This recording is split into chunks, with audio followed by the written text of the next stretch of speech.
اور رسولullah فرماتے ہیں اللہ سبحانہ و تعالی سب سے زیادہ لوگوں کی گردنوں کو جہنم کی آگ سے چھڑاتے ہیں یوم عرفہ کے دن۔ اللہ تعالیٰ لوگوں کو جہنم سے دور کرتے ہیں یوم عرفہ کے دن، اور یہ کتنی بڑی اپرچونٹی ہے۔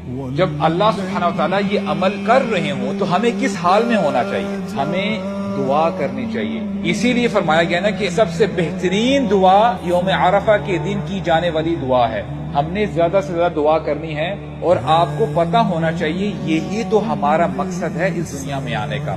ہم اس دنیا میں کیوں آئے ہیں؟ جو ہمارا گول ہے وہ یہی تو گول ہے، فَمَنْ زُحْزِحَ عَنِ النَّارِ وَأُدْخِلَ الْجَنَّةَ فَقَدْ فَازَ۔ جو جہنم کی آگ سے دور کر دیا گیا اور جنت میں داخل کر دیا گیا، سمجھو یہی تو جیت ہے۔